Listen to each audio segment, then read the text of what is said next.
Over the last week, we've witnessed many moments which capture the essence of the Olympic spirit, moments which inspire and bring joy to the world even during these dark days of pandemics and lockdowns. A 20-year-old Tasmanian taking on the greatest female swimmer ever and winning twice. Dutch world champion Sifan Hassan tripping and falling in her 1500-metre heat before getting to her feet and miraculously winning the race. Last night, we should have had the opportunity to witness another of those unique Olympic moments. 18-year-old Roviel Detinamu could have become the first woman in 20 years to qualify to represent Nauru at the Olympic Games. She could have been in Tokyo, proving that if you have the talent and the work ethic, even a teenager from a nation of 12,000 people can make the Olympics and compete on the same stage as world champions from China and the USA. But we didn't witness that, because Roviel was denied the opportunity to become an Olympian, one of the most celebrated and respected titles in the world.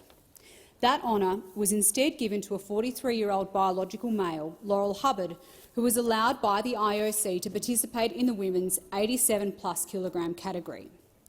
Hubbard now has, for life, the title of being an Olympian, solely due to the extreme advantages Hubbard has as a biological male. Nobody can dispute that Hubbard is male, is miles off Olympic standard for a male, yet somehow qualified for the Olympics for the first time as a 43-year-old. The only explanation for that is that male advantage, which is by definition an unfair advantage in women's competition.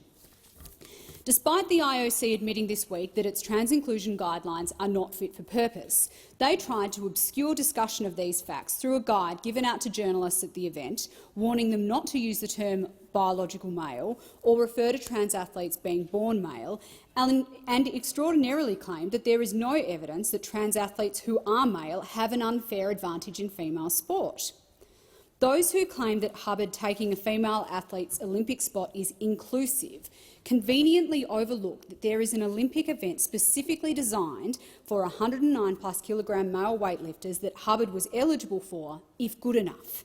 The only thing stopping Hubbard from being included in the men's 109+ kilo category was the minor problem of being more than 100 kilograms off the standard required. Competitive sport, let alone the Olympics, is not a participation exercise. Yet what we saw last night was a sub-elite lifter competing in the wrong sex category and the wrong weight category, displacing a female from one of the world's smallest nations so that the IOC could call themselves inclusive. You cannot have a clearer example of why we have separate female and male sporting competition and why it's so unfair to female athletes to allow males into their categories. It's been disturbing to watch activists and sports administrators, including here in Australia, twist and change the very meaning of words to pretend there is no reason why women need or should expect to have competitive single-sex sport. First, they claim without evidence that it's more inclusive to operate women's sport based on gender identity rather than sex. Then they label it offensive to talk about biological males and females, taking away the language needed for women to raise objections. Now we're seeing them claim that there's no unfair advantage to males competing in women's sport, apparently unless they dominate every competition they enter. Well, by that logic, we wouldn't even worry about drug testing anyone unless they win an Olympic medal. Never mind the obvious unfairness of allowing someone to reach a level of sport well beyond what they are capable of in their own sex category, displacing high-calibre female athletes along the way. This incredible new standard ignores everything we know about fairness in sport. It must come as a shock to the sprinter disqualified for leaving the blocks a millisecond early, or the long jumper who oversteps by a centimetre. Those athletes don't gain a fraction of the advantage of a male competing in women's sports.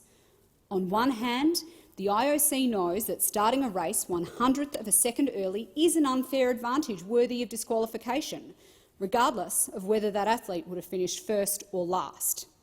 On the other hand, female athletes at every level are being told fairness in their sporting competition is of less importance than being inclusive of males who choose not to play men's sport.